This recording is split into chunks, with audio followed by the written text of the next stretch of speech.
Halo semua, selamat datang di channel Bule Bercerita. Sebelum lanjut ke kisah yang penuh ketegangan ini, pastikan kalian sudah tekan tombol like dan subscribe channel ini terlebih dahulu. Selamat mendengarkan. Pasar modern di kota kecil Jerman itu biasanya penuh semangat. Penjual yang berteriak menawarkan barang, pembeli tawar-menawar dengan sengit, dan aroma roti panggang dari kios dekat pintu masuk. Tapi pagi ini terasa berbeda. Di sudut yang agak terlindung dari keramaian, seorang wanita lansia berdiri sendirian di belakang meja sederhana. Meja itu penuh dengan barang-barang antik. Cangkir porselen berdebu, lampu minyak tua, bingkai foto berwarna kuning kecoklatan. Wanita itu menatap sekeliling dengan gugup, sesekali merapikan letak barangnya, namun tak satupun orang menghampiri. Tangannya gemetar saat menyentuh muk tua, seolah tiap sentuhan mengandung beban yang berat. Helga, demikian nama wanita itu, sudah berdiri sejak subuh. Punggungnya pegal, tapi ia terus memaksakan diri. Jam demi jam berlalu tanpa satupun barang terjual. Udara pagi yang semula segar kini berubah jadi pengingat pahit bahwa waktunya semakin sempit. Ia merasakan keringat dingin merembes di pelipisnya, meski sinar matahari belum terik. Bukan cuaca yang membuat tubuhnya bergetar, melainkan kecemasan yang membuncah. Tagihan sewa apartemennya sudah jatuh tempo, dan jika hari ini gagal, ia tidak tahu harus tinggal di mana. Setiap kali langkah kaki mendekat, harapannya melonjak. Namun hanya untuk jatuh kembali saat orang-orang hanya melirik sepintas lalu pergi. Beberapa pemuda bahkan tertawa kecil sambil menunjuk barangnya. "Siapa yang mau beli barang rongsokan begini?" ujar salah satu sambil berlalu. Helga menggigit bibir bawahnya kuat-kuat, mencoba menahan gejolak perasaan yang memuncak di dadanya. Ini bukan sekadar usaha sampingan.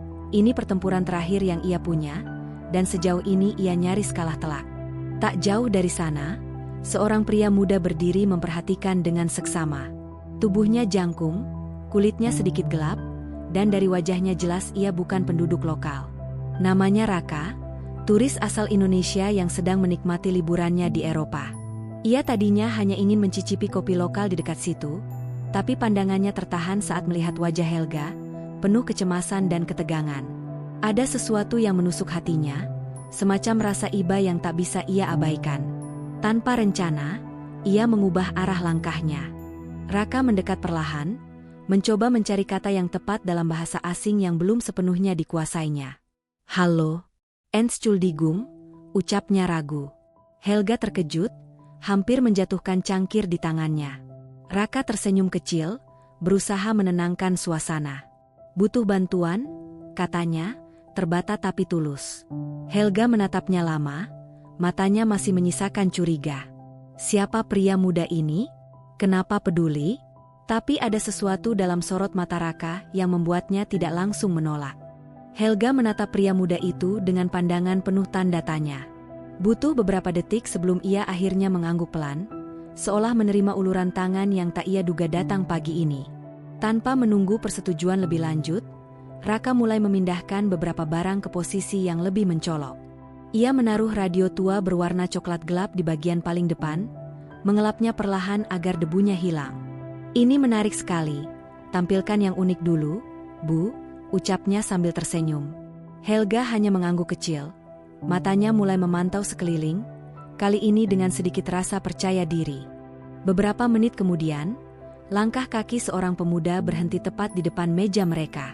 Tatapannya tertuju pada radio tua yang kini tampak lebih mencolok setelah dibersihkan. Sebelum pemuda itu sempat bertanya, Raka langsung menyapa dengan ramah.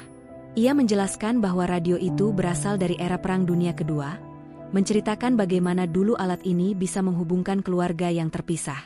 Suaranya antusias, nadanya penuh warna, seolah ia memang tahu sejarahnya dengan baik.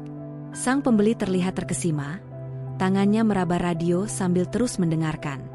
Dan akhirnya, pembeli itu mengangguk. "Saya ambil," katanya singkat.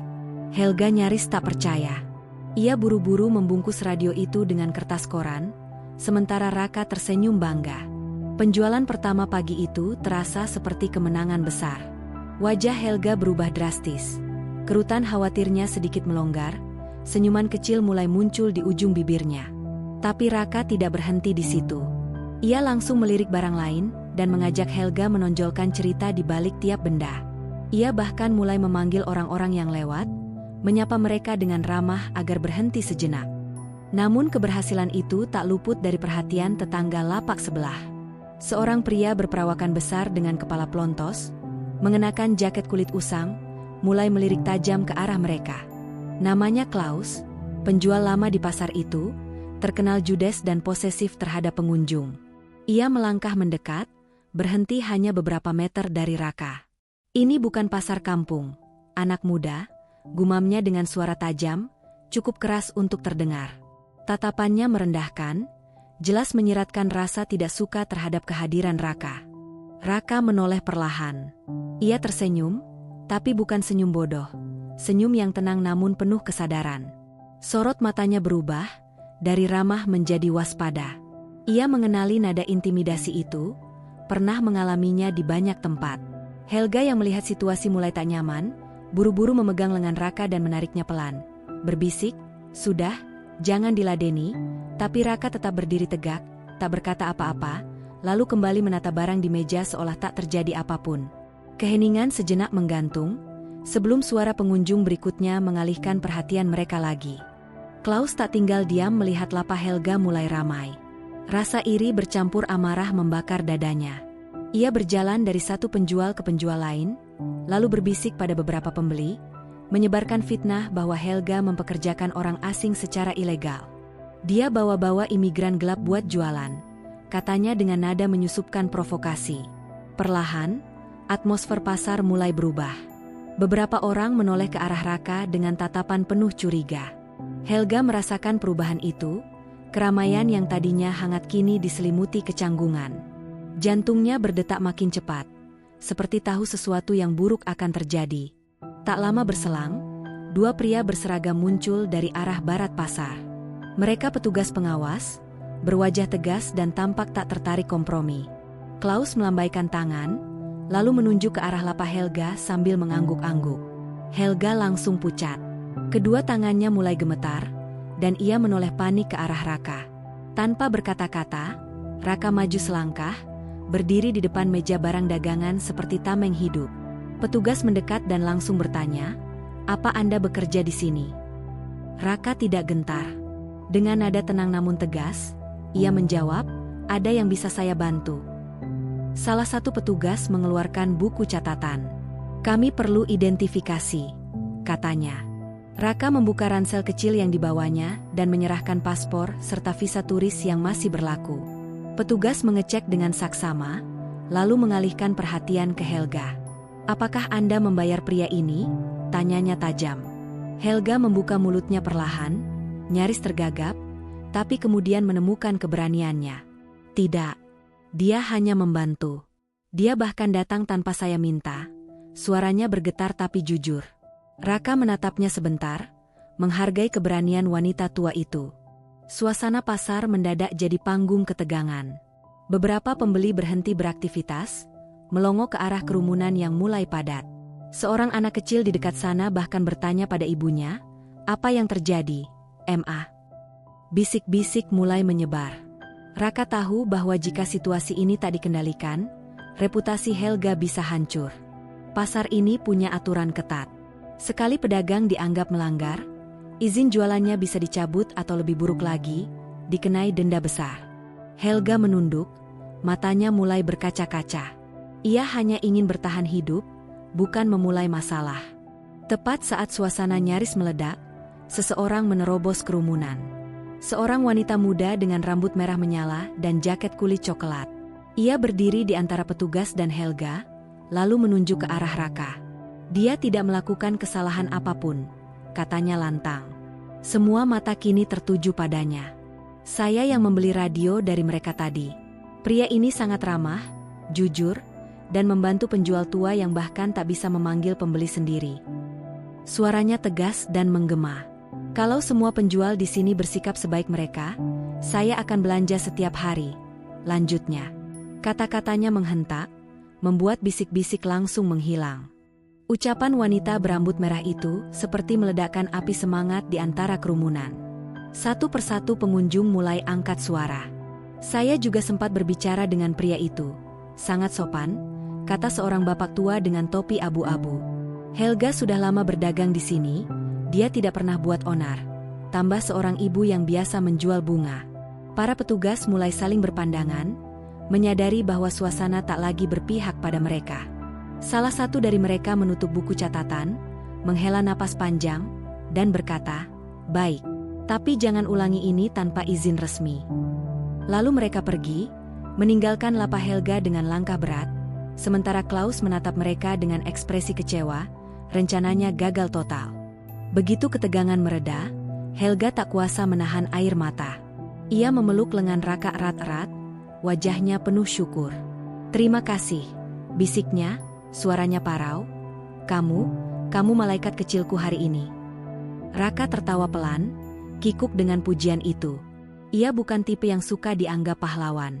Dengan jari telunjuknya, ia menunjuk satu persatu barang di atas meja. "Masih banyak harta karun di sini, Frau Helga. Jangan buang energi menangis, kita belum selesai," ucapnya dengan nada ceria. Helga mengangguk sambil tersenyum, menghapus air mata di pipinya. Raka dan Helga kembali fokus pada lapak. Kini, energi mereka jauh lebih kuat. Raka bercerita dengan penuh imajinasi tentang sejarah di balik lampu minyak tua dan bingkai foto antik. Helga ikut tersenyum, mulai berani menyapa pengunjung sendiri. Orang-orang berdatangan, tertarik oleh keramaian dan cerita yang dibawakan dengan gaya penuh semangat. Anak-anak kecil memandangi benda-benda vintage seperti melihat artefak dari dunia lain. Lapak Helga, yang tadi sepi seperti kuburan, kini menjadi pusat perhatian pasar. Matahari sudah tinggi saat keranjang terakhir berisi cangkir porselen akhirnya terjual. Helga tertawa kecil sambil memeluk Raka untuk kesekian kalinya. "Aku bahkan tak percaya semua ini bisa laku," katanya, terengah. Raka hanya mengangkat bahu, kadang yang dibutuhkan hanya sedikit keajaiban dan presentasi yang bagus. Di sisi lain pasar, Klaus berdiri diam. Wajahnya merah padam, rahangnya mengeras.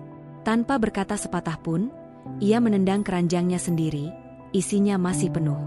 Ia lalu pergi dengan langkah berat, disambut tatapan dingin dari rekan-rekan pedagang lain. Saat pasar mulai sepi dan meja Helga kosong dari barang, wanita tua itu duduk pelan sambil menatap langit. Hari ini ia mendapat lebih dari sekadar uang untuk bayar sewa.